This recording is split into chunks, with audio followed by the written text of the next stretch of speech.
So,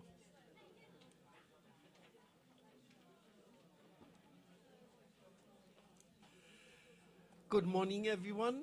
I welcome you very much to the last round of our hearing. I must say, these last 2 days, by the way, I'm using now the opening sentence. I could say what I like, you know, it's just to get the general attention. I could sing a song or something like that, but now we have, please.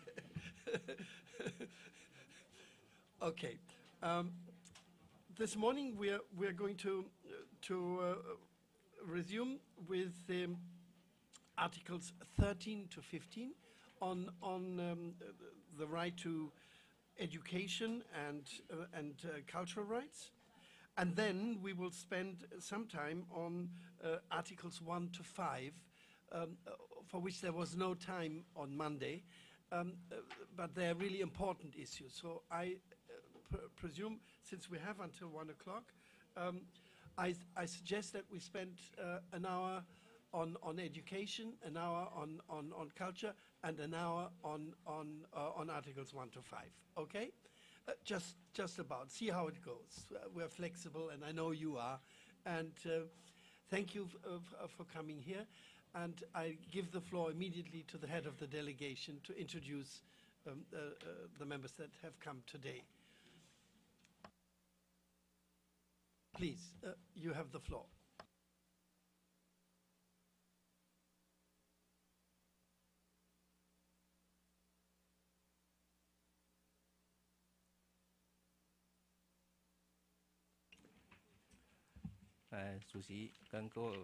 Chairman, committee members,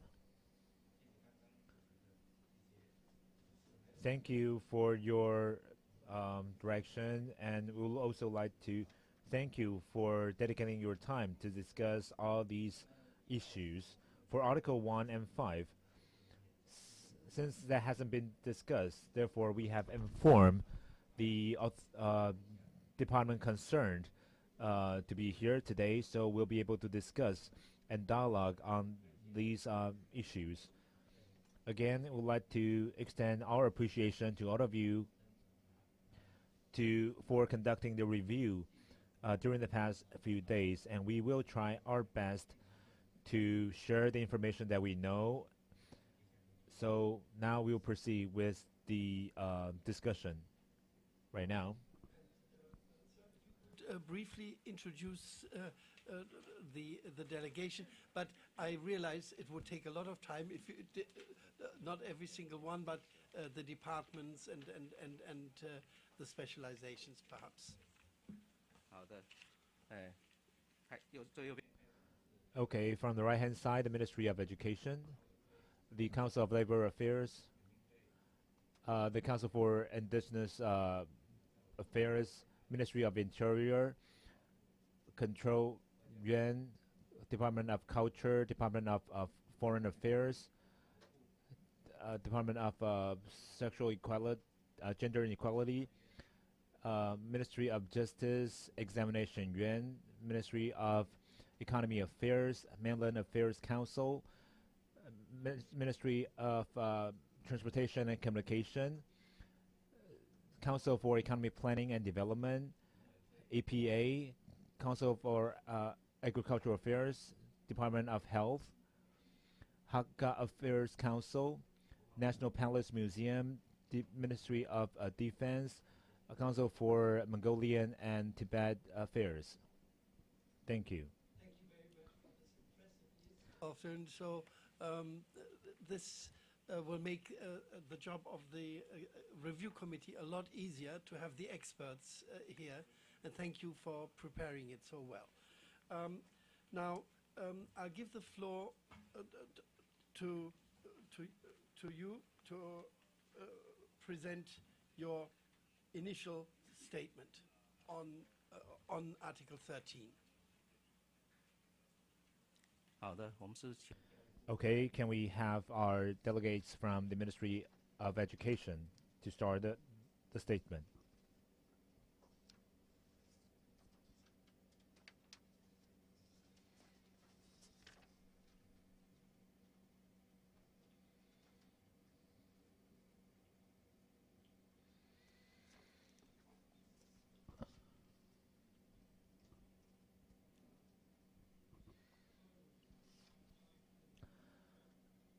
Distinguished guests,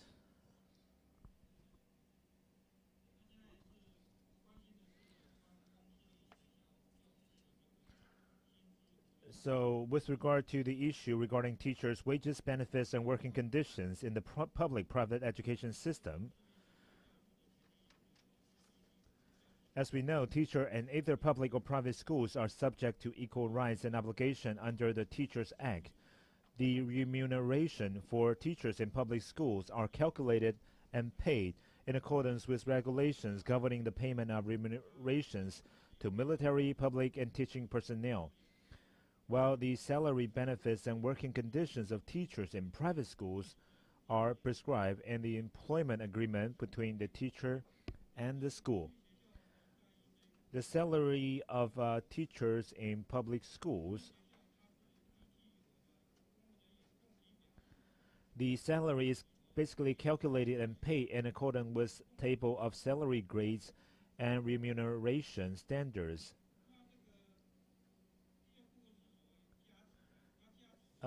There are basically two types of additional pays. There are academic research pay and regional additional pay.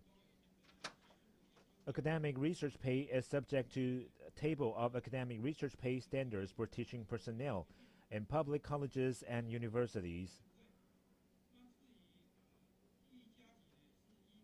And regional additional pay is basically subject to table for additional regional pay standards for faculty and staff in public schools. Private schools' payment standard basically are established by the schools themselves based on their financial status. The schools will negotiate with the teachers and set the employment agreement. Thank you.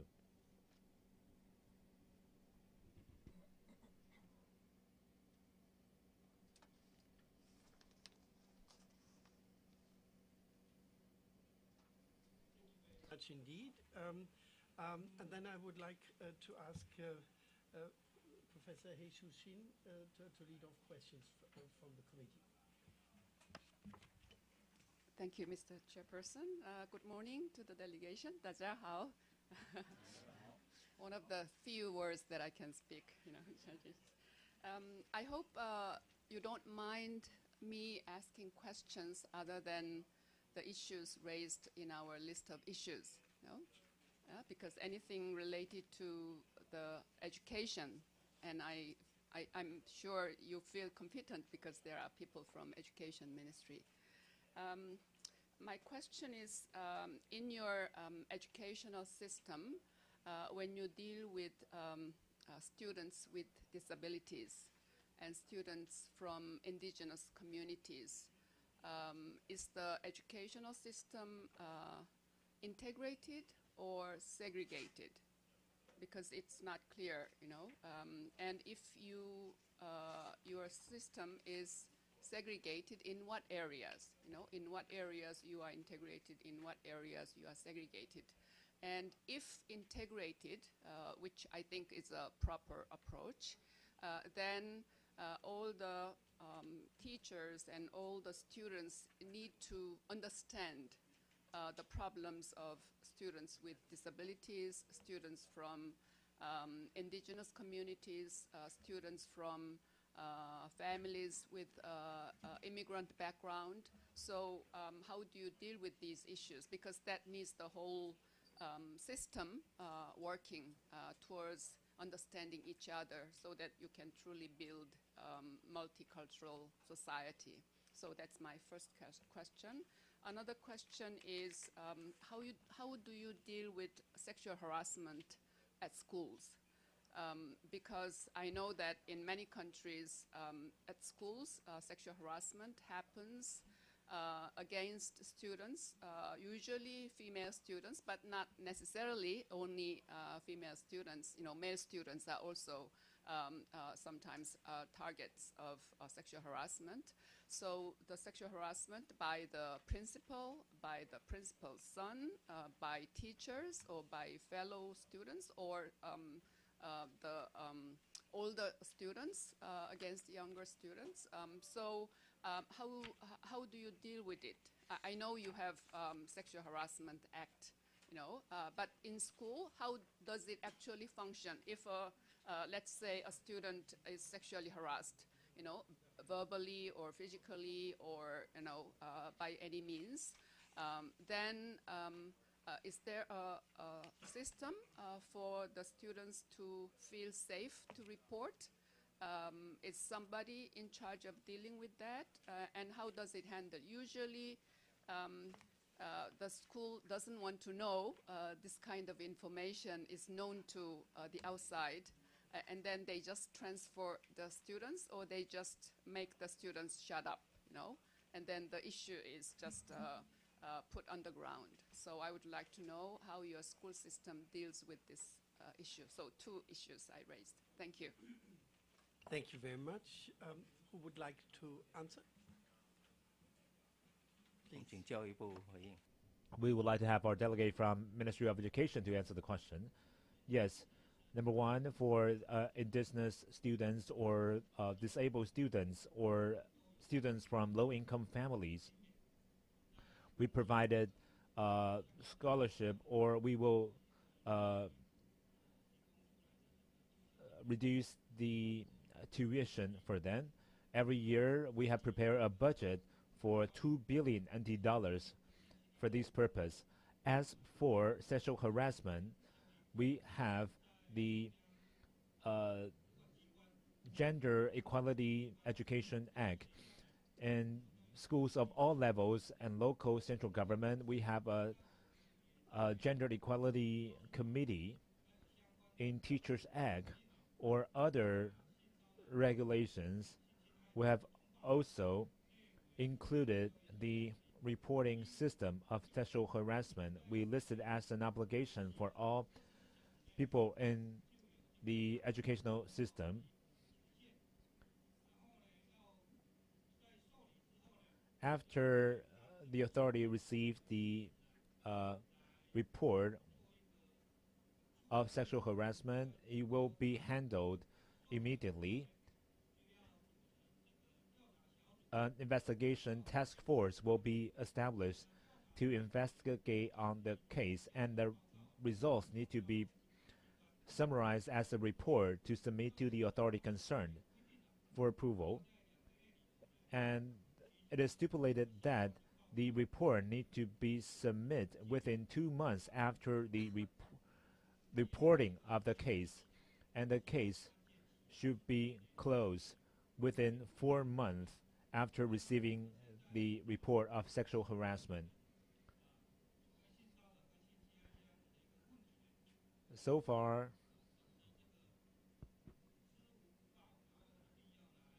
we are committed to resolve all cases reported, and schools of all levels are basically following the principle in dealing with these issues. We also encourage students to inform the authority and report incidents of sexual harassment. We have a special hotline set, and we also encourage students to talk to teachers or administrative staff of the schools, or go to the local authority to report those sexual harassment cases. And so we have a platform set to facilitate reporting.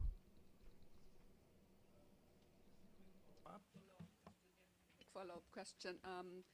Regarding my first question, my point was whether you have separate school for students with disabilities, or you teach the students, normal students, together with students with disability, or from indigenous community or immigrant community. So that was my first. Just hold on.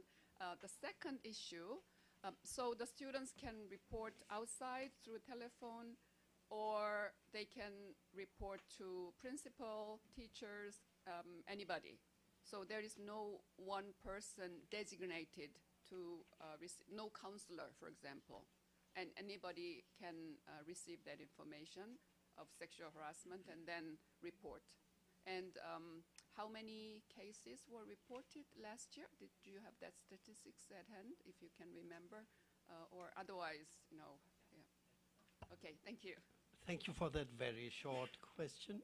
Follow-up?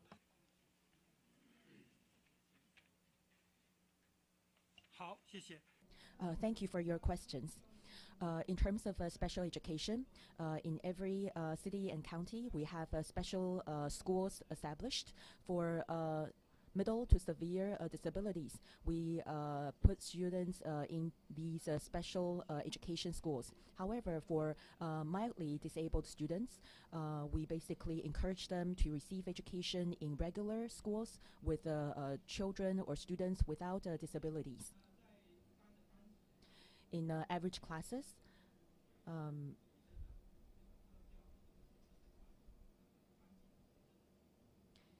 the number of students can be reduced if there are students with disabilities in the class, so that teachers are more available to these students who are physically or mentally challenged.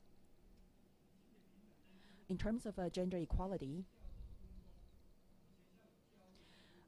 we have various departments in a school, and gender equality is under Department of Students Affairs, and there is a team or a group called Daily Life Education, and the head of that section is the designated person to report sexual harassment cases.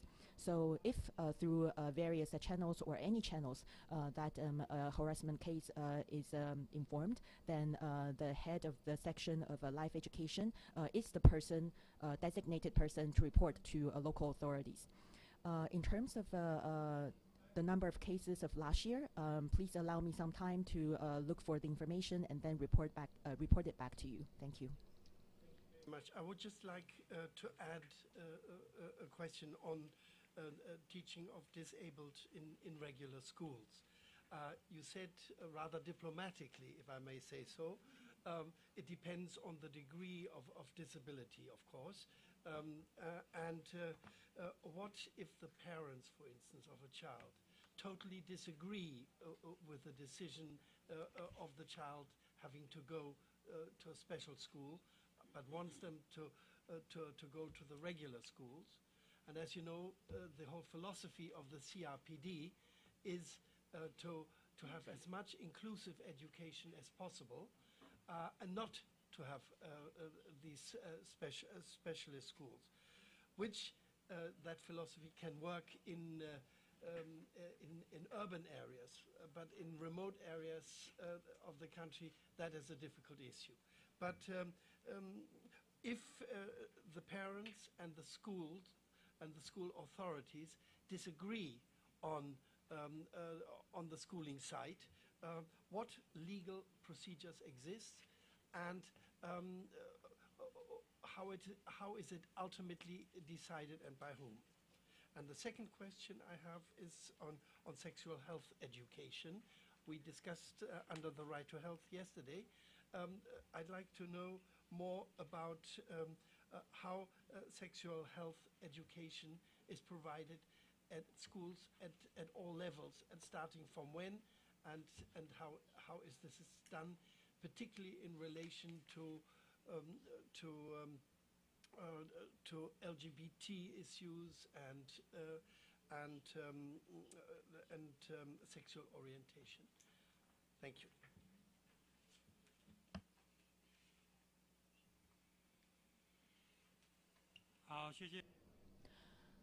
Thank you for your questions. Indeed, students with special needs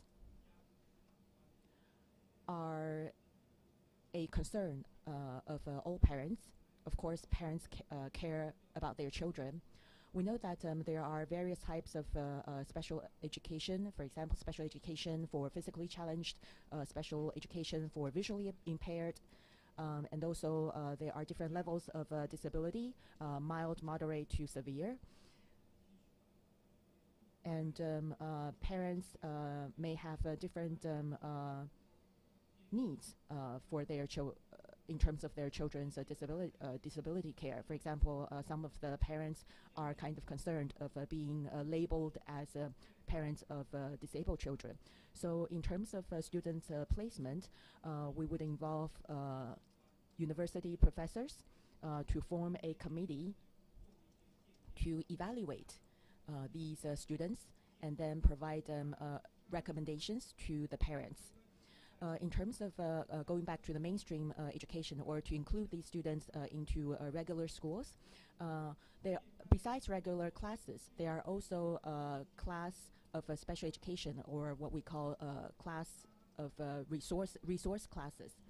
So in these resource classes, we have equipment and facilities needed by children with disabilities. There are also teachers in these resource classes. So these resource classes are basically parallel to special education schools.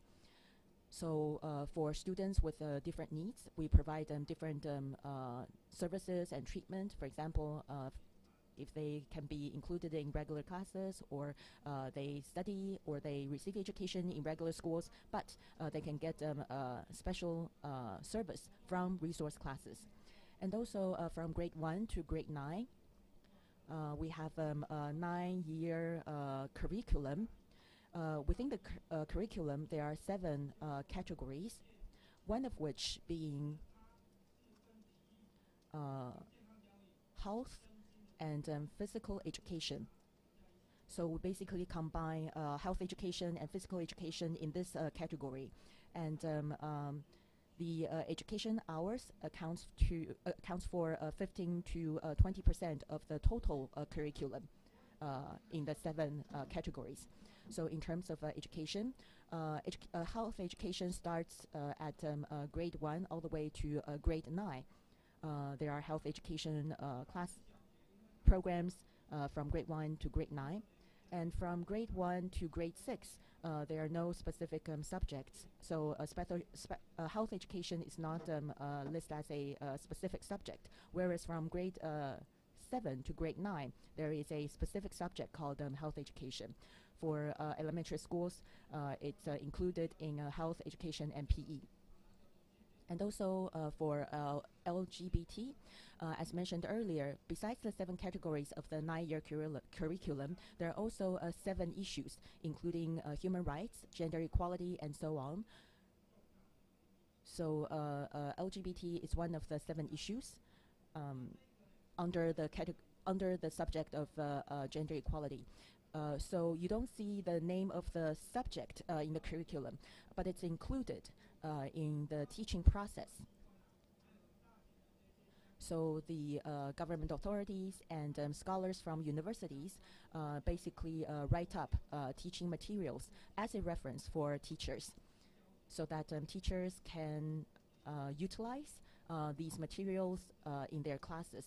In terms of LGBT education, the general consensus in society is that we would like to enable the students to understand that besides the 2 obvious genders in society, there are also people based on their psychological needs may have different sexual orientations. So this is something that is being taught in our education system to facilitate gender equality, to understand that there is a diversified or different sexual orientations that need to be recognized in society. For your answers, but you did not answer my question in case of conflict between the parents and the school, in what type of school they should go. What procedure exists there? Are there legal avenues open and to decide this issue?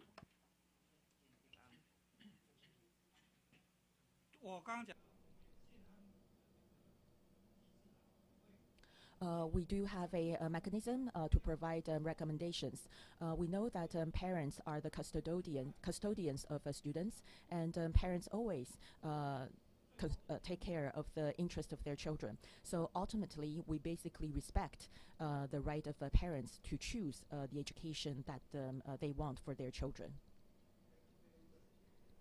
Say this, that in many other countries, it's not like that. This is a very positive factor if the last decision rests with the parents, if I understand you correctly. Thank you. There's another follow-up from Professor Dandan. Thank you. A follow-up on specifically LGBT education and gender equality education. And I heard from you that the materials are prepared by academics who are experts in this area and for the teachers to use as reference materials. Well, I'm sure you don't need me to say that a topic can be learned just from textbooks alone. And I'm a little disappointed that I did not hear the term human rights being used as applied to the curriculum. And I'm wondering if these materials deal with a very sensitive subject such as LGBT in terms of human rights, because it is not enough to talk about the gender identities, but also, more importantly, what the rights of the equal rights, and this is where gender equality come in. It's gender equality requires that not just the two, as you say, the obvious genders, but all the gender identities in between. And I'm also very wary of the term sexual orientation, as though this is the only difference that makes for gender identities. And I was hoping it could be more nuanced than that, since we are talking about education, which is all about the nuances. And I'm beginning to wonder, how far do you think and to what extent do these teachers who teach LGBT really understand the rights that are involved in LGBT? And since I'm in the subject of education and human rights, what is the content of the human rights education that I hope is already in place in the various levels, not just in one level, such as primary or elementary, but as well in high school, in university, as well as in informal and vocational education? That's a very big question, I realize that, but I think this needs to be answered, and I would really appreciate very much if we could have some information. Thank you. Please, I hand it back to you.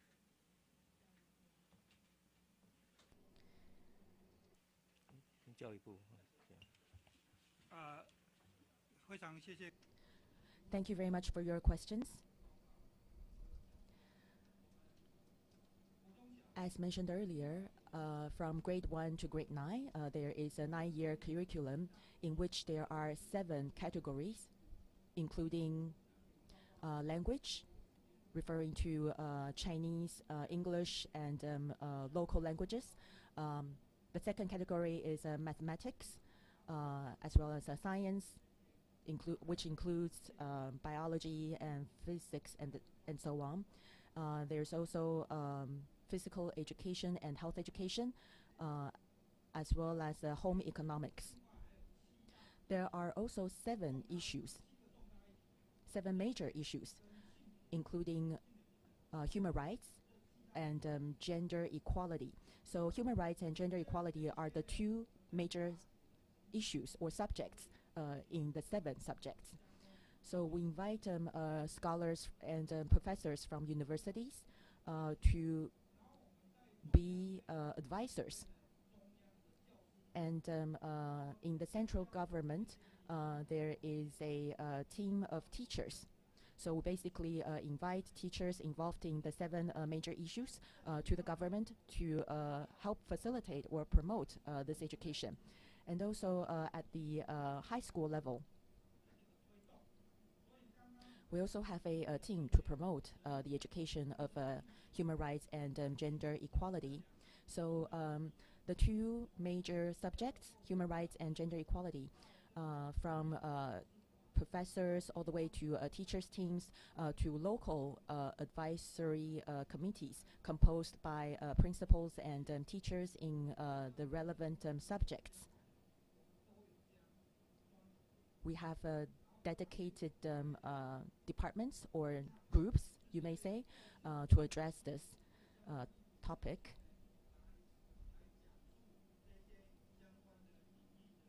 And from time to time, we invite teachers to talk about these major subjects. And we also visit schools to understand their education content of gender equality and human rights.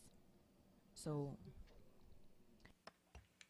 a quick follow-up, but I'm afraid it needs, thank you for your reply, but that's what you said a while ago, and we heard what you said. My question was very specific. What is the content of human rights education, and how do you go about teaching human rights education in the various levels?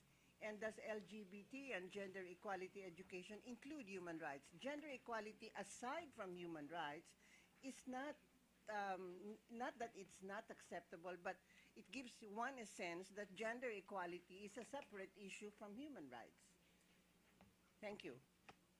Thank you. Please. 对不起啊，因为我手头上没有带来。My apologies. I don't have the material here with me. I just asked my colleague to get the material. In the 9-year curriculum, there are 7 subjects and 7 major issues. We use we use an index to show the content of these education. So later on, I will show you the teaching objectives of human rights and gender equality in the 9-year curriculum. For example, in terms of gender equality, in terms of gender orientation or sexual orientation, we start with the recognition of different sexual orientations, to the respect of the sexual orientations, to the exploration of the students' own sexual orientations.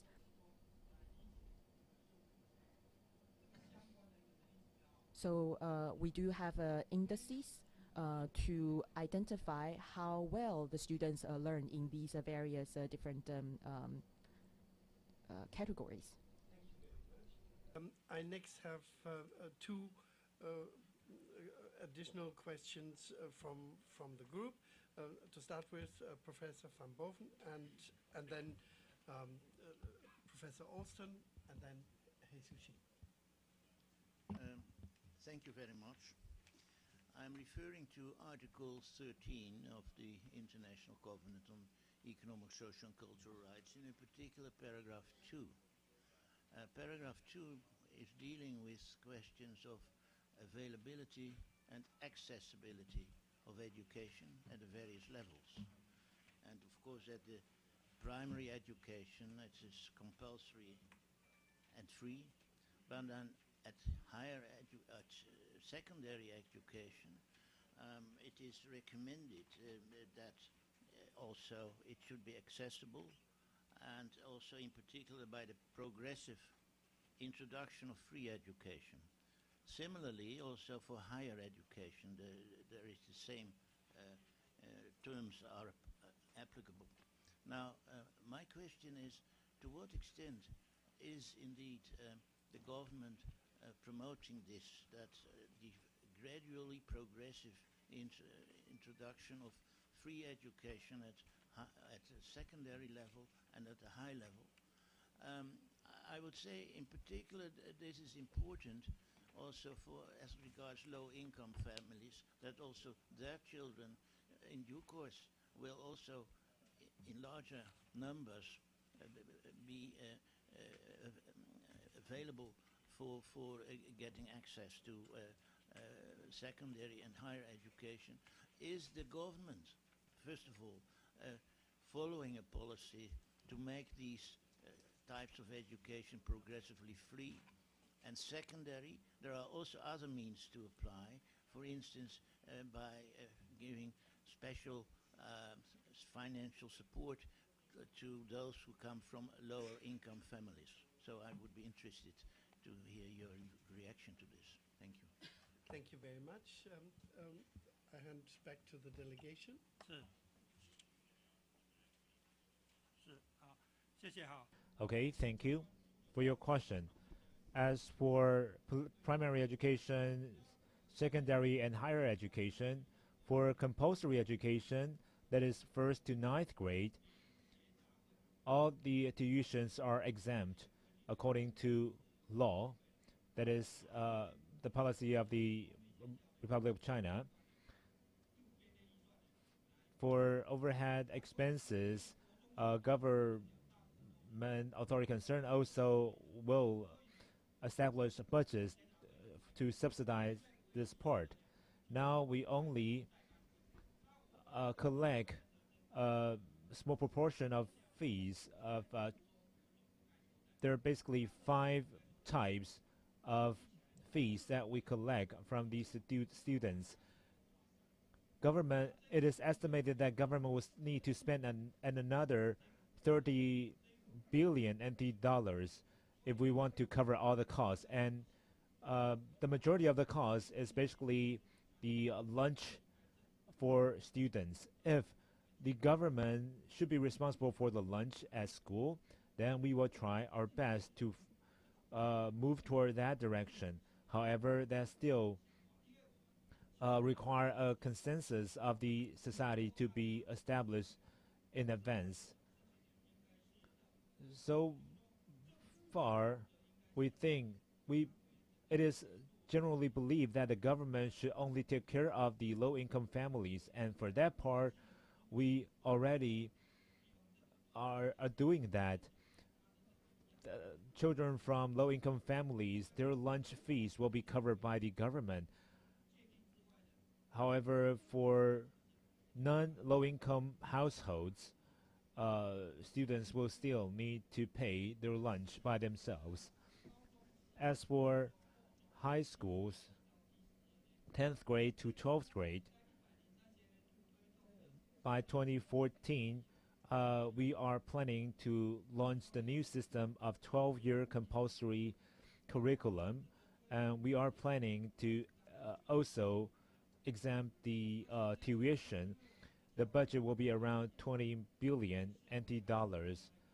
And since the government is under budget, so there's voices on in the public saying that the policy should only subsidize the low-income households. However, we think that since it is a nationwide compulsory education system, we still trying to move toward the direction of exempting the tuition for all students, despite their backgrounds.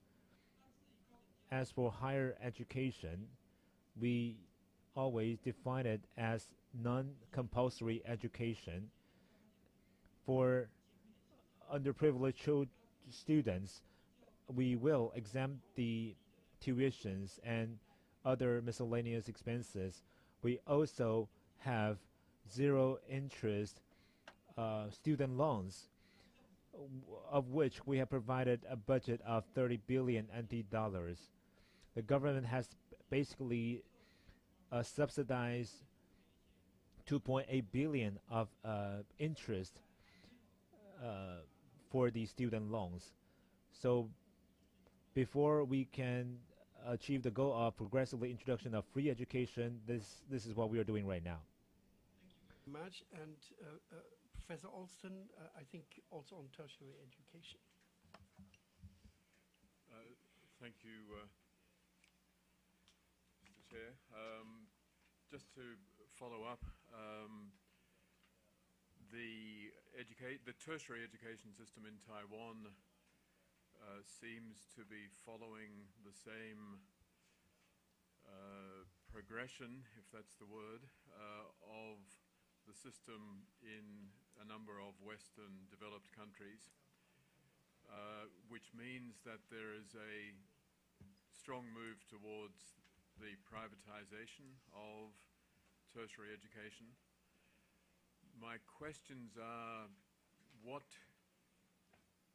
has the impact been on the quality of the remaining public institutions, of the move towards privatization?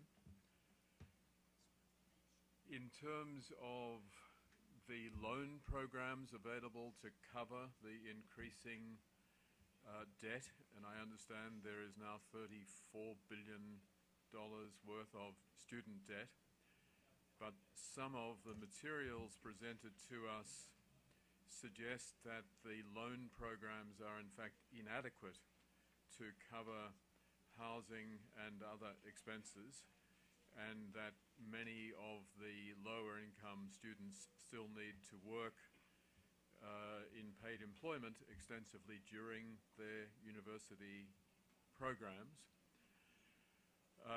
Related to that is whether there is any income-based repayment program that has been established in relation to tertiary fees.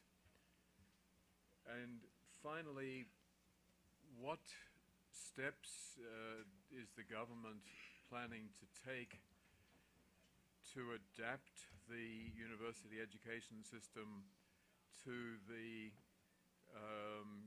radically dropping birth rate in the country? It would seem that within a decade there will be too many tertiary educational facilities.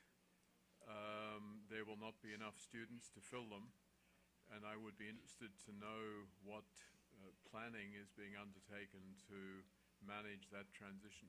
Thank you. Thank you.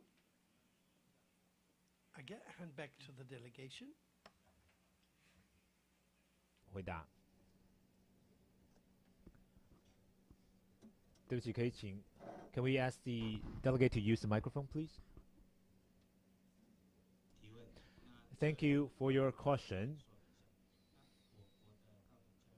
The higher education system in Taiwan, although it's not compulsory, however, we adopt a low tuition fee policy. Every semester for public school, the tuition is about 29,000. Private school, 50,000 NT dollars, which is relatively low compared with other countries. As to underprivileged students, the subsidized program can be divided into three parts: from the government, from the school, as well as from the student themselves. Number one, for the tuition, the government will directly exempt the tuition for students from low-income families. They will be able to exempt the total tuition and overhead expenses. For mid to low-income families, students only have to pay 30% of the tuition. And also for special students, including physically and mentally disabled students, seriously disabled students, they don't have to pay anything. Medium disordered, they're 40% exempt, and for schools, a certain percentage of the fee collected, at least 3 to 5%, need to be used on these underprivileged or minority students. They could be subsidize these students in the form of scholarships. Thirdly, there are other supplementary subsidizing programs. Students could also apply for student loans. We have very flexible requirements or qualification criteria for the application of student loans. And the repayment period is also very flexible. Students are allowed to repay the loan after they found a job and have incomes. This is basically what we are doing right now. Thank you. Mr. Alston. I apologize.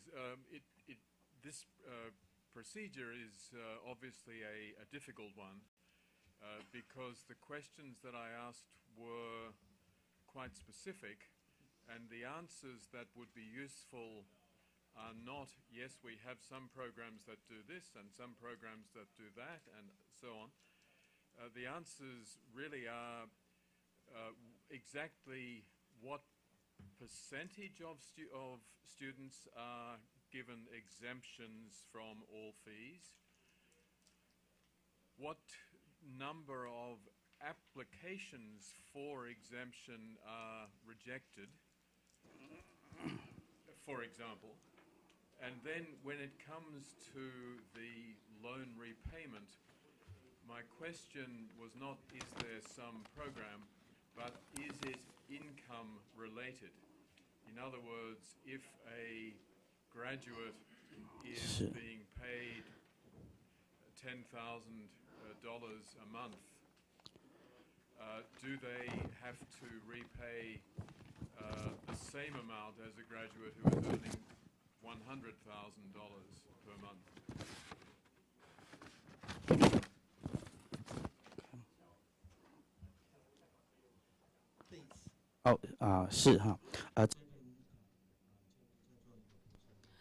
Thank you for your questions. Let me add here. So far, at the university level,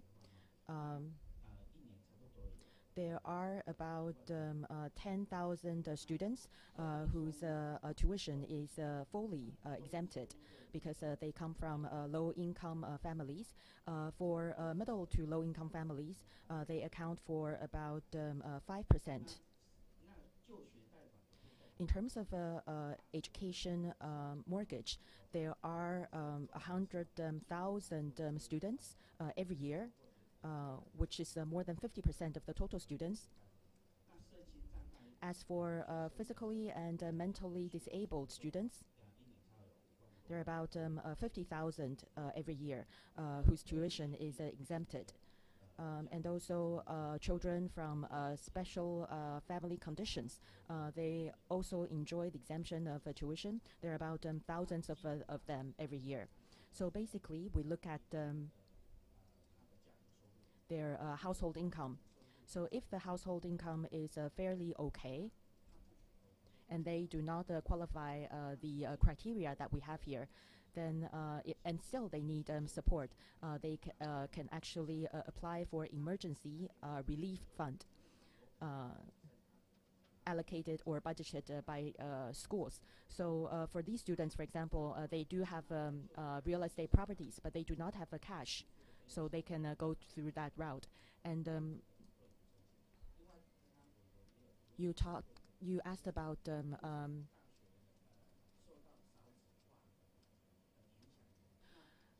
one of the questions. We know that the birth rate is getting very low, so usually the enrollment rate is very low in universities because we have so many universities here in Taiwan. So I think it's a very good timing for the government and universities to reflect upon this problem. So in light of the low birth rate, we need to think about how to refine university education so as to enroll, for example, foreign students. So far, we are doing quite well in terms of the enrollment of students from mainland China, because we relax relevant limitations and regulations. And this is the second year that we begin to enroll students from mainland China. We have about 1,000 students from mainland China. We also have incentives for students from Southeastern Asia. We hope that we would like to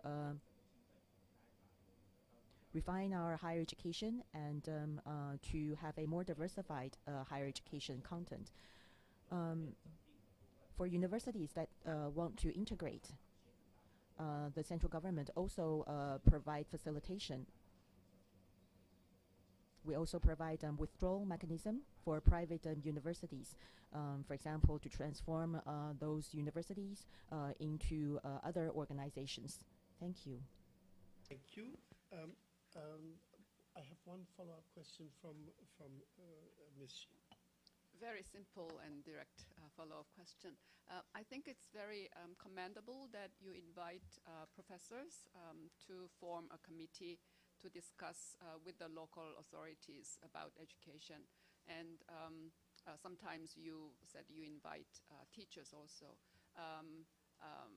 Do you involve also human rights NGOs?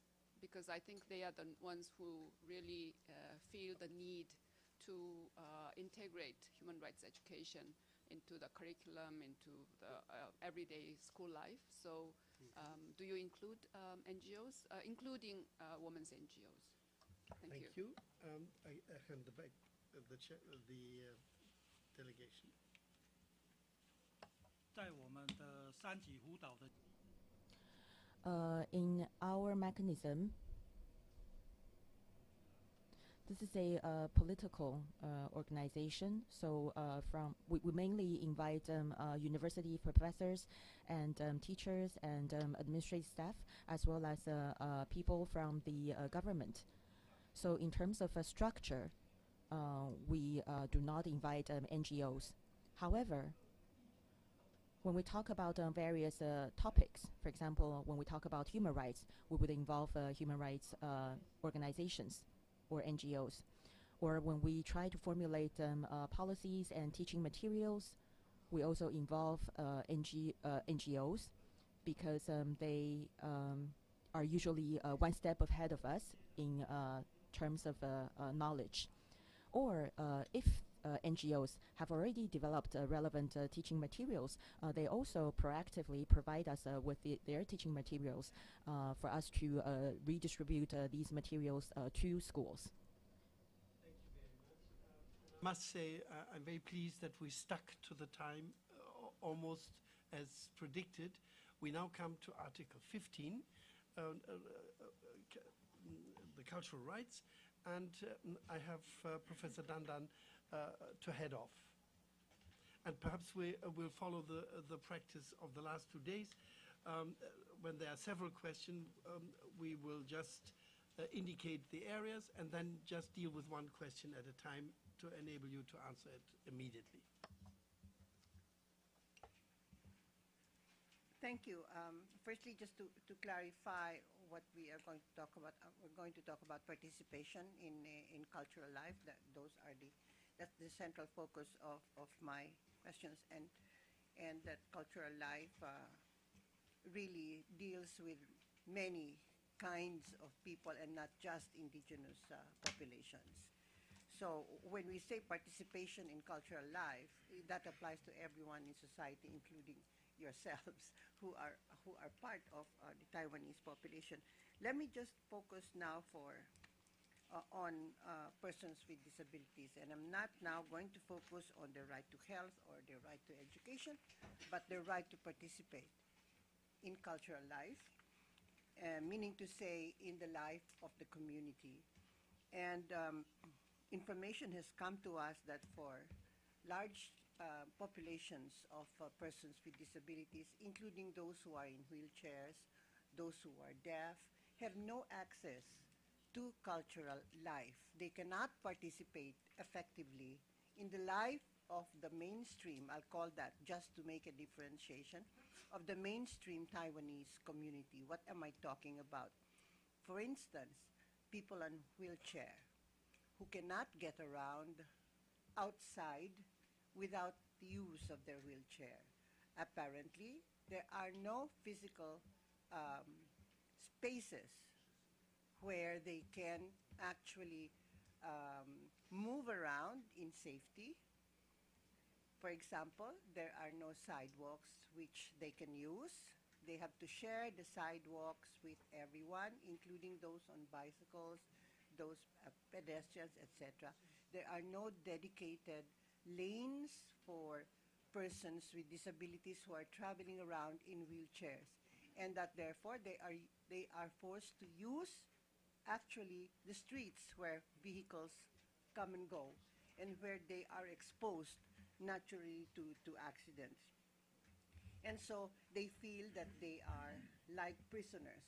They're afraid to go out because they might get injured, so they are just forced. Instead of going out, they are forced to stay indoors because there simply is not a space for them outside of the house where they can be safe. Another example, when I say that they are not able to participate, just this morning we heard from a person with hearing impairment. In other words, she's deaf. And according to her information, while there is no way for deaf people to participate because not all communications have them in mind. In cases of emergency, for example, she noted that when the Fukushima tragedy was happening, they could see sign language being used so that even deaf people can receive information, which is so important for deaf people, particularly in cases of emergencies. But apparently in Taiwan, such possibility does not exist for them. And therefore they are not only marginalized, but actually excluded. If there was an emergency, they would not be able to know about it because they're simply the information is not accessible to people who are deaf, because they cannot listen to radio, they cannot listen to the television, they cannot hear the sirens going, nothing. So they are in a world of silence and they are deprived of information, and therefore it is as though they are not part of the community. My question regarding these two instances is that what does the Taiwanese government, how does the Taiwanese government consider the rights of these communities of people who have disabilities, particularly those in wheelchairs, for example, and the deaf? What kind of policy does the Taiwanese government have to assist these people to enjoy their rights so that they are ensured that they are participating in the culture of the country? Thank you. Thank you. I hand the floor back to you. 谢谢。我想这个问题参与的部会蛮多的哈。I think a lot of agencies are involved in these issues in terms of cultural participation. We have a agency called the Department of Culture. We talk about the protection for physically and mentally challenged, and that part is under the jurisdiction of Ministry of Interior. So may I ask Ministry of Education and Culture to respond to the participation of cultural life, to see what measures that we come up with. And later I will invite Ministry of Interior to talk about the protection of rights of the physically and mentally challenged. So Ministry of Education and Culture first.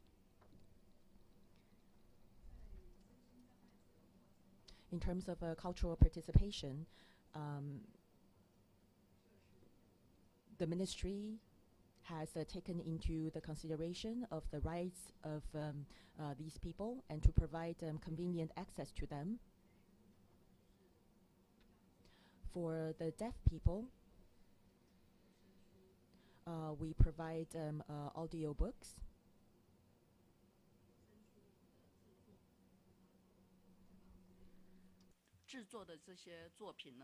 And we put all the materials on a website. It's a Chinese website. So that is one of the things that we do for the deaf people. And there, in accordance to the law of the protection of the rights of the disabled people, the ministry has come up with a task force to do a survey. We want the survey to be comprehensive enough so that we fully understand what public cultural facilities can offer to the disabled people. We would like to also fully understand how we can improve in the future. We're also in the process to collect information and data about the policies of other countries to see how other countries facilitate cultural participation of the disabled.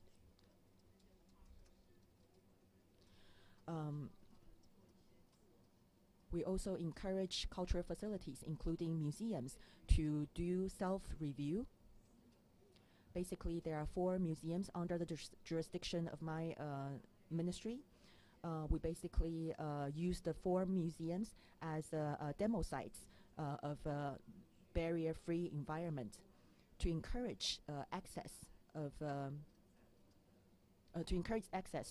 to these cultural sites by the disabled. And also on our official websites, we have a barrier-free logo on those websites. So these are the measures and offers that we have for the disabled. After the survey is completed, we will use the survey as a reference for our future policy formulation. Thank you. Thank you. 谢谢我们这个 Thank you for your question. Actually, we are truly concerned about the issue. For Ministry of Interior, we have the Bureau of Construction, which is responsible for regulations related to construction issues. Starting from 2008, we have started, we have introduced the guidelines for our accessibility for disabled people in public facilities. Starting from last August, we found that there are still some inaccessibility or access problems for the disabled population. Therefore, in order to respond to the issue as well as the trend of aging society, we have been actively tackling the issue. In last August, we have made amendments of certain laws, hoping that newly constructed and newly added public facilities and also non-public facilities, we will request them to provide access to disabled people and save enough spaces for the stairways, restrooms, or parking spaces, or even rooms for with disability assistance facilities to be in place. Of course, there's still room for improvement, but we will try our best to continue to follow the direction to provide better accessibility for the disabled people. In addition to regulations and construction technologies, we've also promote the idea through hosting contests for accessible architecture or accessible restaurants, and especially for these private facilities, we still try to promote the idea in a more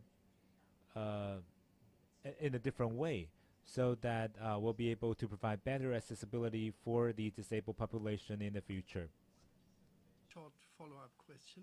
Do you have an advisory council suggesting what concrete steps are to be taken? Because your answer was very general.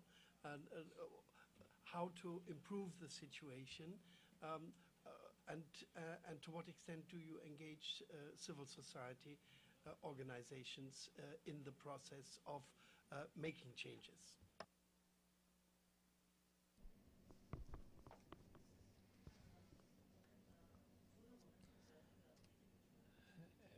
In addition to construction regulations, we also pay attention to protecting the rights and benefits of the physically and mentally challenged population.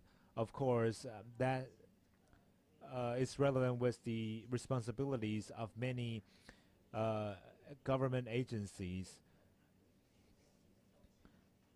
For example, whether we are able to provide information on the websites, and for that part, that is concerned with NCC.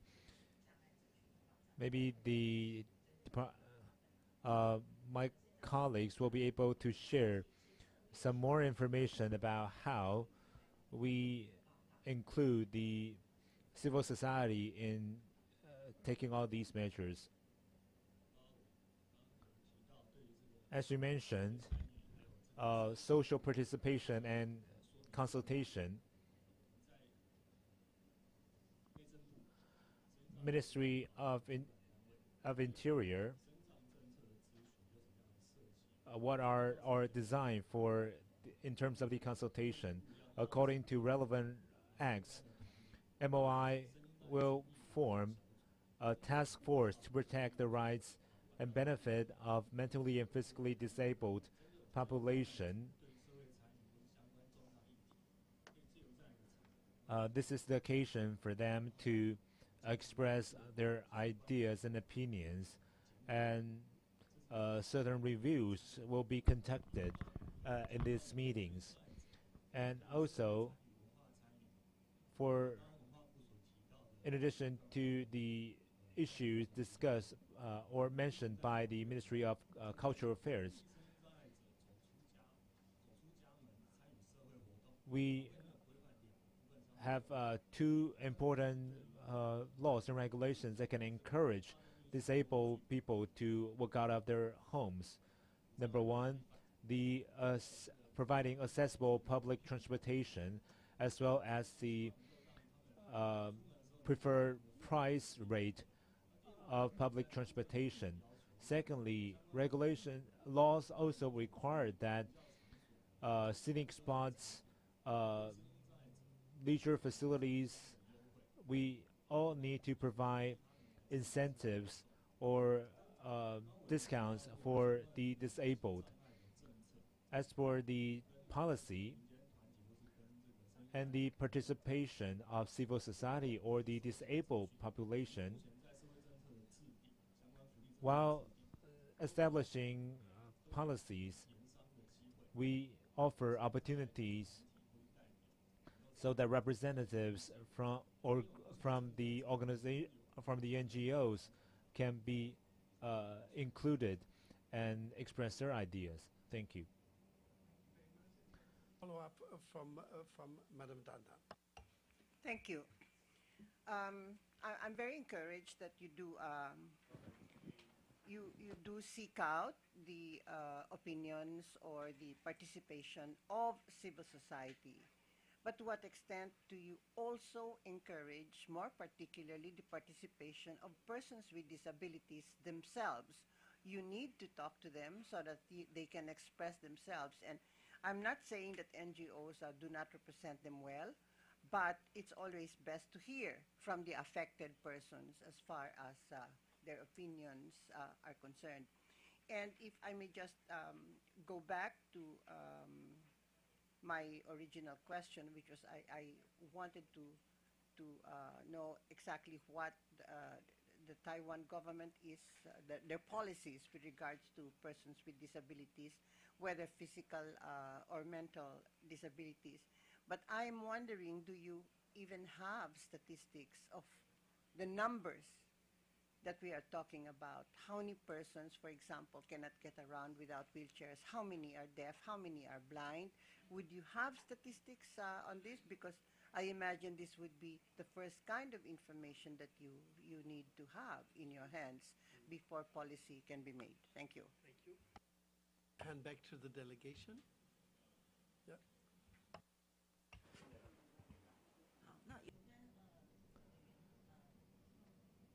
As for the statistics, we will try to provide the information later in written format, or we actually have a website. All these statistics are shown to the public on the website. We shall provide the information to you later.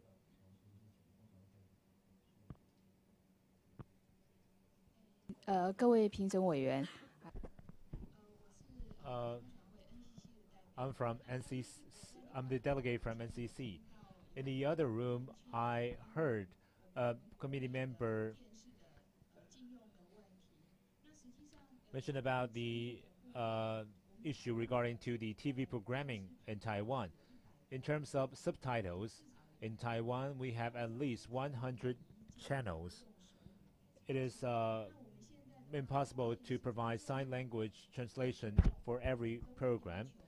However, for significant events such as general election, we will request the news channels, public TV will provide sign language translation. There are other programs that usually will provide subtitles. I know there are some Western countries, they usually would not use subtitle to interfere the viewing of the audience, but in Taiwan the situation may be a little bit different. 2 years ago, NCC had actually conducted a survey to understand the usage of disabled viewers. So what we are planning right now is that we should be able to present certain programs, dramas, orally, so that visually impaired population or audience can also enjoy the contents on TV. And we will work with other government agencies to improve the media reception or usage of these different minority groups. Thank you.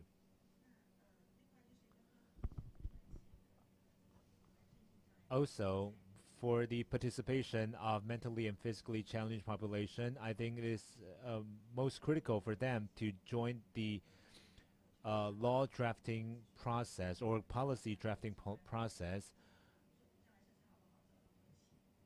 For example, when it comes to the accessible facilities, some organizations, some agencies will invite delegates from NGOs to actually try the facility to see if it's really workable. We will also conduct surveys. Actually, we have conducted a survey during August to October last year. We targeted at the 1.08 million of disabled people to conduct a survey to learn about their needs in different areas such as education, employment, daily living, and so on. After we completed the survey, we have provided the results and analysis report to all government agencies, as well as posting on the websites and open it to the public. Thank you. Some others. Yes, please. You have the floor, madam. As I mentioned earlier, the Ministry of Cultural Affairs actually had a task force to promote the participation of mentally and physically challenged population. And also, certain cultural facilities, including museums, we open to the disabled population for free. As for hardware, in the morning session, some NGO delegates mentioned that there are certain facilities, historic relics, some hardware facilities do not provide good accessibility for the disabled. And we will try our best to match that. For example, match their needs. For example, we will install elevators outside the historic sites, relics, or add some auxiliary supplementary facilities. If that cannot be done, we will provide certain softwares. For example, we will assign staff members on the site to help the people on wheelchair to get on to certain locations. Thank you.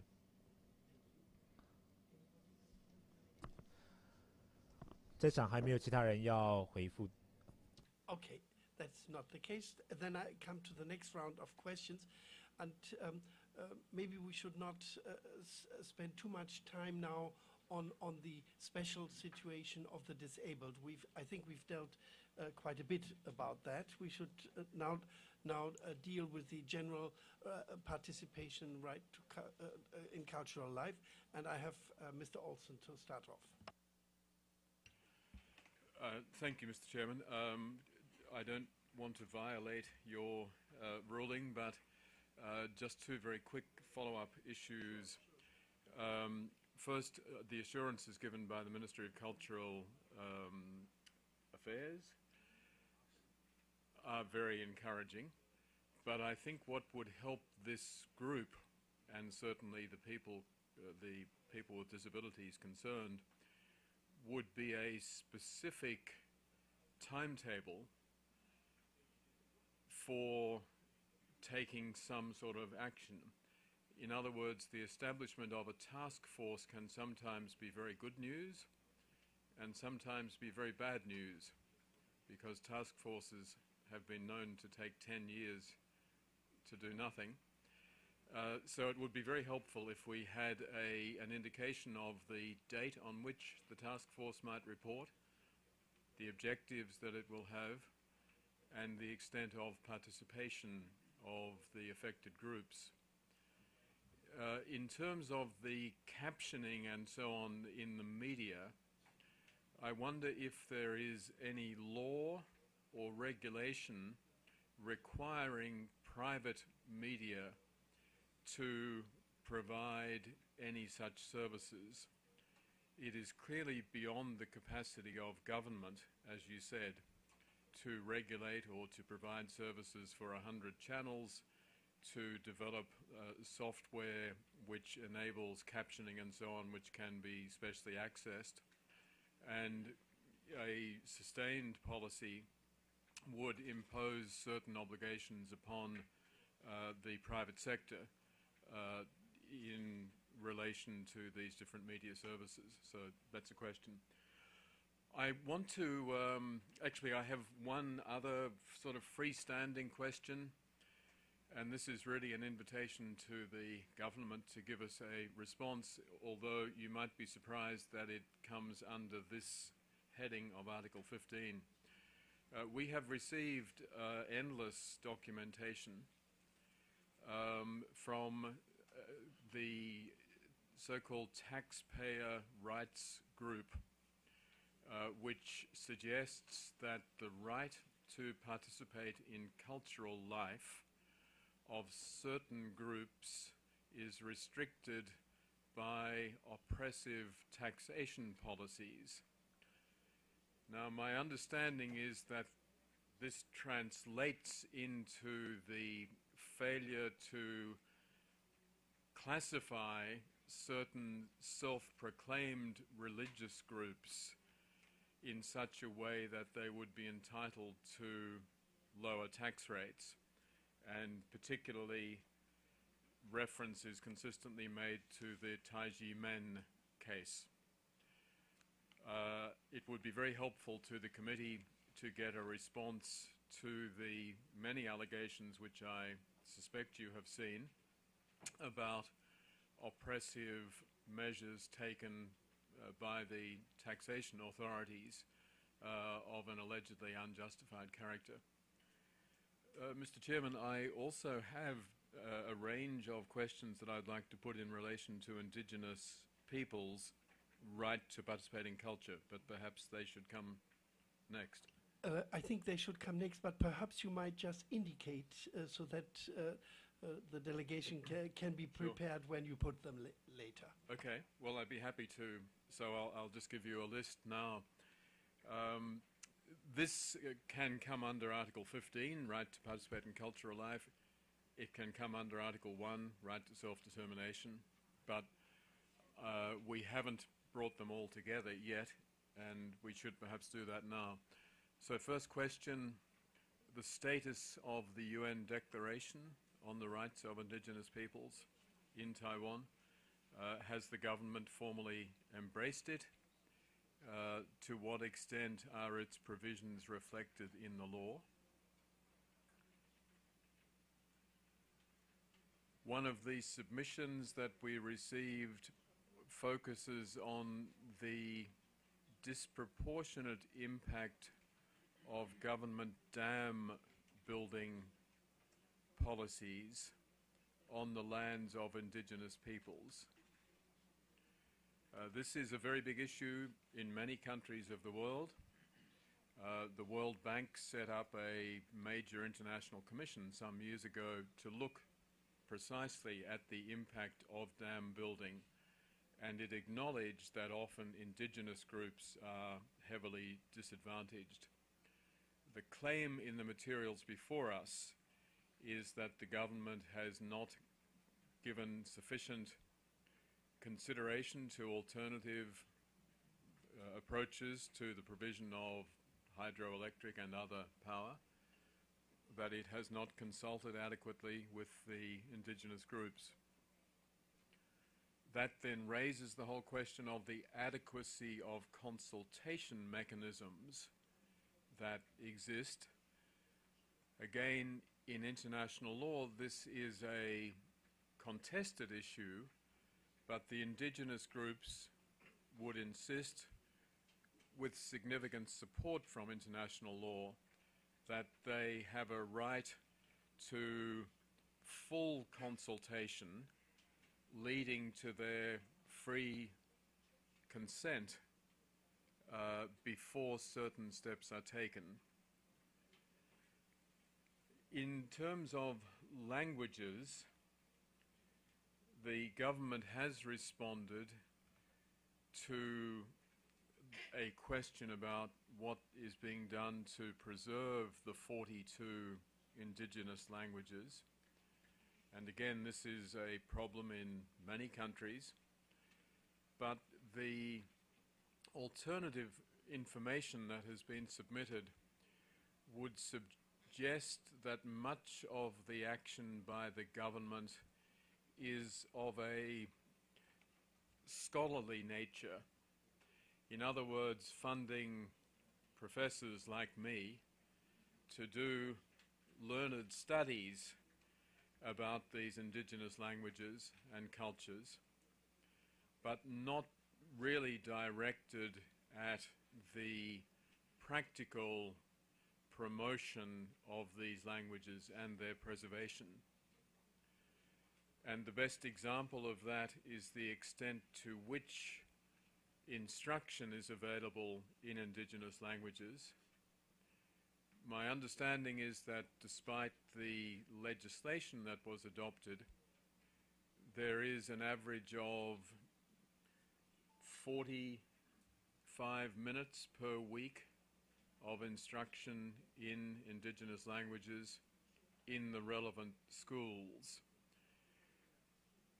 How many indigenous teachers have been trained, or how many teachers trained to teach indigenous languages? what is the status of those teachers? Are they employed only part-time and paid by the hour? Or are they given full civil service status?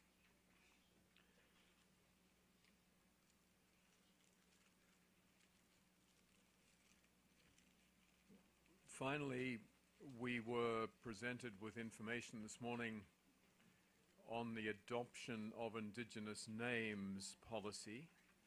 Clearly, the relevant legislation is very progressive, and the government is to be congratulated because this is a major step in a traditional society such as this one. But the claim was made that after 18 years, only 20,000 of the potential 520,000 Indigenous peoples have taken advantage of this legislation to indigenize their names. And it was suggested that this is not a result of a lack of will on the part of these people, but of the difficulties of the process involved, which deters people from proceeding with indigenization. I'm sorry to have come up with so many issues. Thank you. Yes, but perhaps you could just indicate the first one that we should start on, because it's such a long list. Well, we could go sequentially if we like. The first question was about the task force. The second question was about legislation governing private media and their provision of facilities for people with disabilities. Okay, we'll proceed like that and then come back to you so that we don't forget some of the very important issues that you raised in between. I hand back to the delegation, please. Who would like to start? 有关于这个 task force， in terms of a task force, it's a regular organization. In my response earlier, we are planning to formulate policies to facilitate cultural participation for the disabled. And it's a one-year project which is going to finish by the end of the year. After we complete the project or the survey, we'll use the result of the survey to serve as a reference for our policies.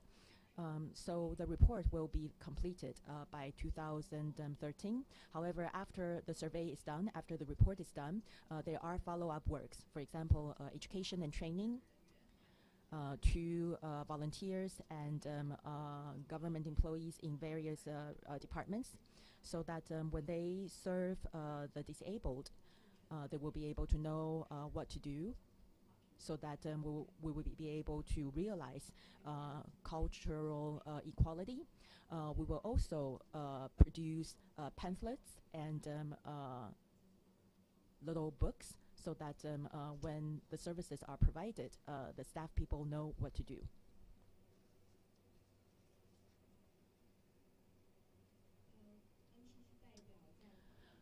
I'm from NCC.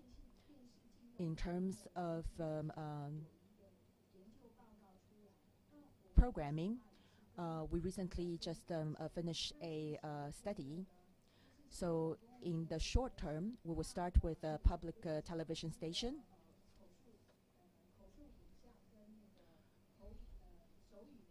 In terms of sign language and verbal caption, we will start with a public TV station.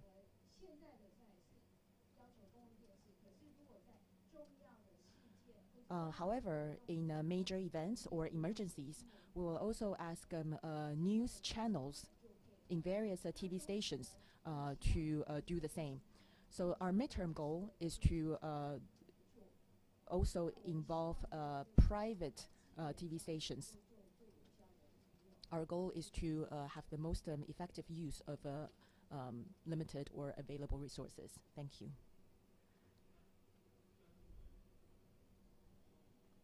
I'm from Ministry of Education. In terms of the teachers of indigenous languages, we know that there are 14 indigenous tribes Can we go back to the first question and then come back to this one later?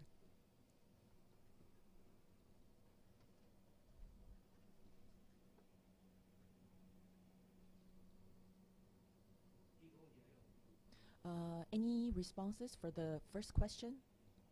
No more? Okay, thank you.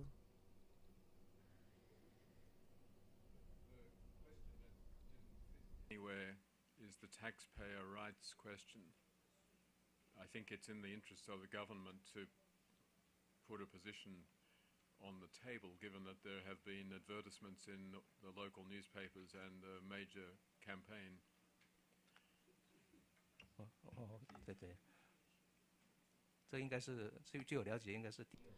Based on my understanding, this should be the second question. This question involves the classification of Taijimen. So I'd like to ask Ministry of Interior to talk about the classification of Taijimen, and then I will ask Ministry of Finance to address the tax payment issues. For the case of Taijimen, I'd like to ask my colleague to talk about the nature of the organization and how we classify this type of organization.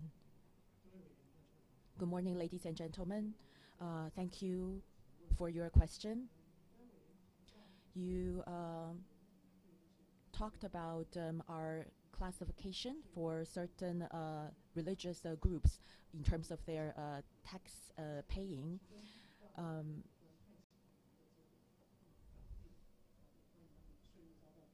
So Taijimen believe that they were wrongly treated when it comes to tax payment.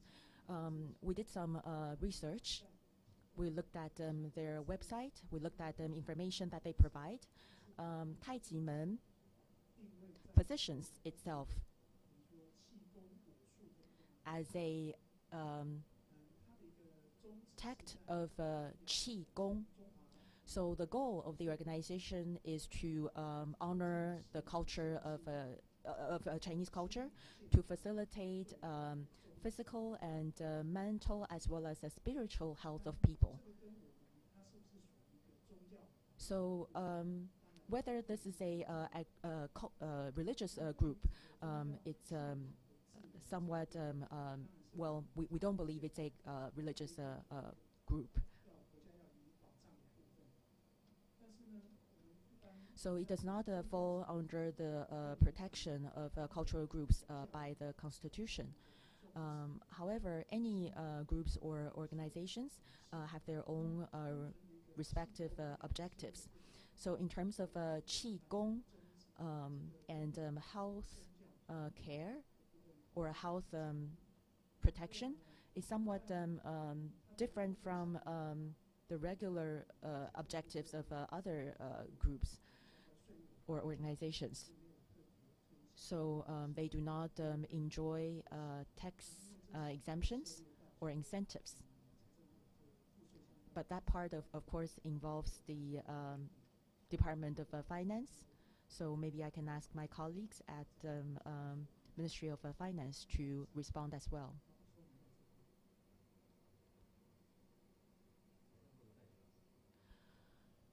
Anyone from Ministry of Finance? Good morning. In terms of tax incentives for religious groups, there are regulations in taxation law for organizations or groups that are philanthropic or for public interest. And if they are defined as in the category, we do offer a tax exemption. So just a brief response to the question.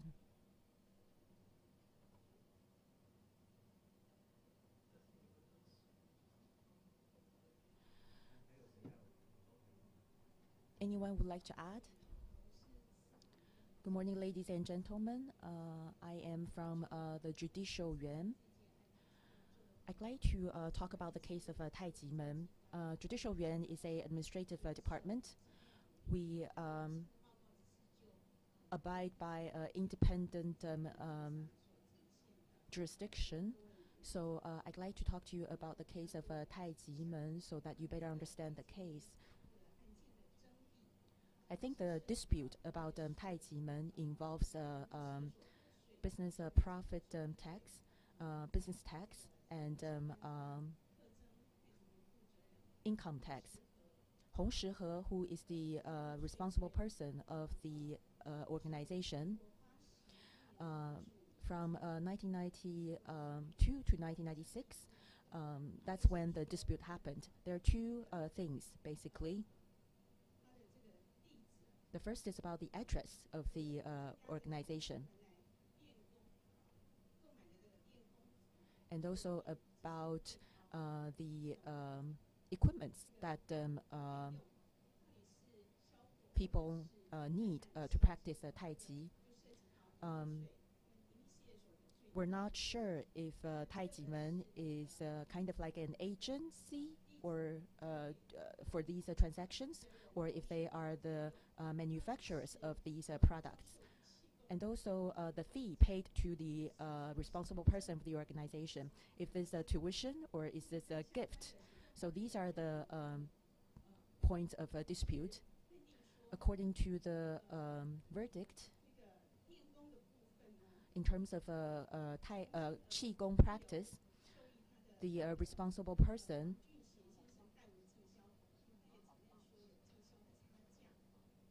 admitted that they sold these products to their members, so they have to pay income tax or revenue tax. As for tuition, the court decided that it was tuition because he taught Qigong. He had classes for students and members.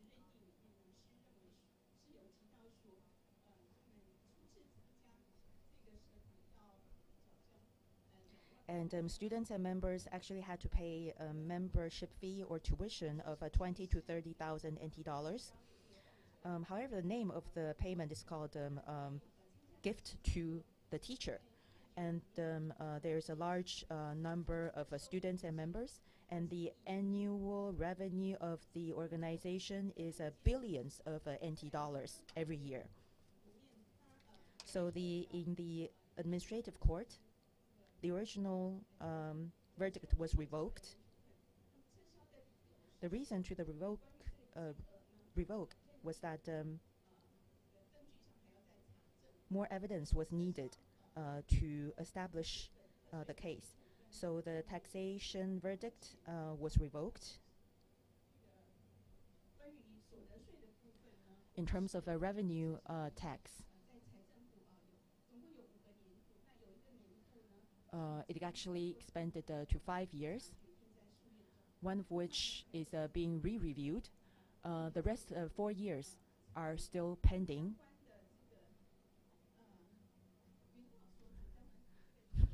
The plaintiffs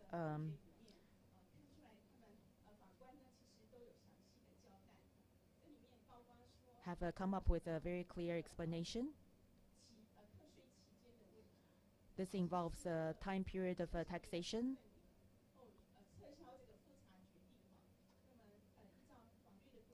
And the decision to review the case was cancelled.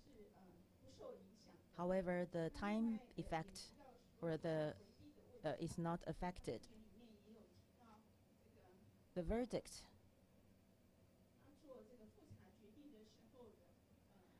also talked about the decision of a re-review.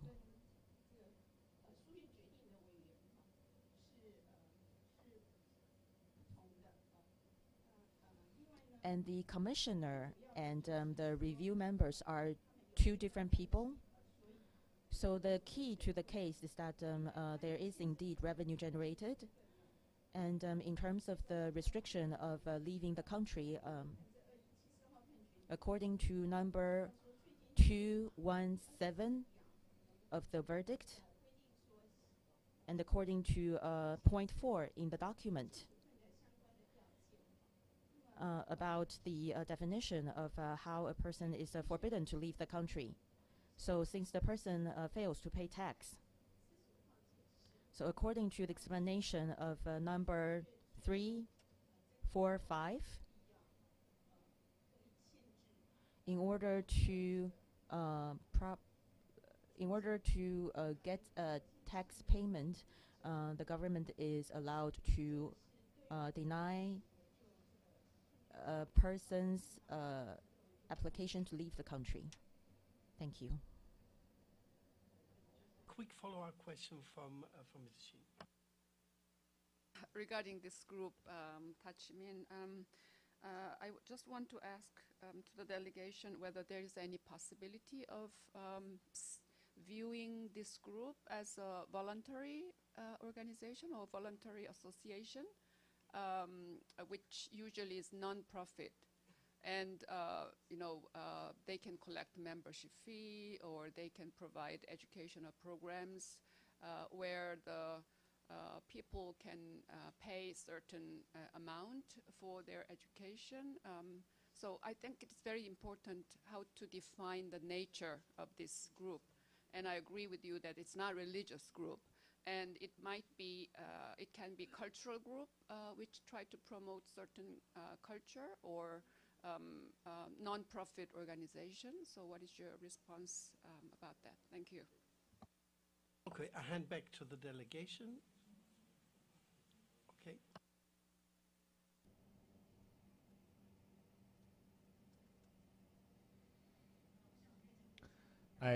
Let's start from MOI. As for the organizing of groups, it is our responsibility. As for religious groups or organizations, I think we are quite open in this area.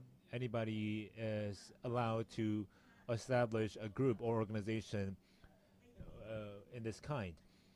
NGOs, religious groups or cultural groups, the taxation may be different, requirement may be different. Maybe our delegates from the Ministry of Finance can answer that part of the question. But as for the application of organizations, it will be fairly easy for anybody in Taiwan.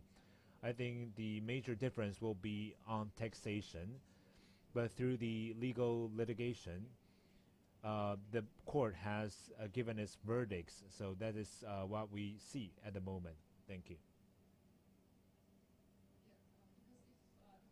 And as voluntary organization or non-profit organization, do you have a law that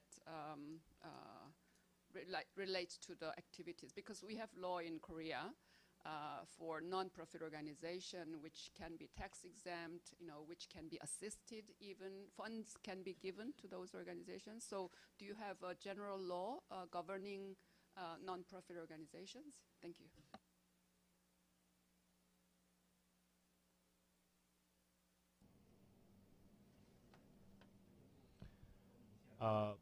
I'm from Ministry of Finance because it's concerned with taxation. Maybe MOF can explain.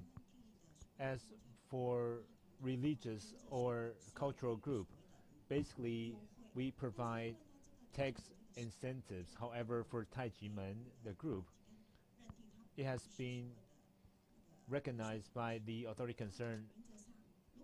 It has not been recognized as an organization that can enjoy tax exemption.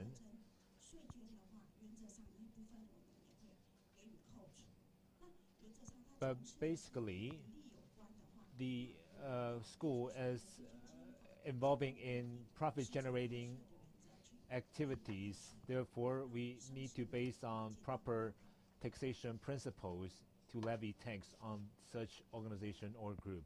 Thank you.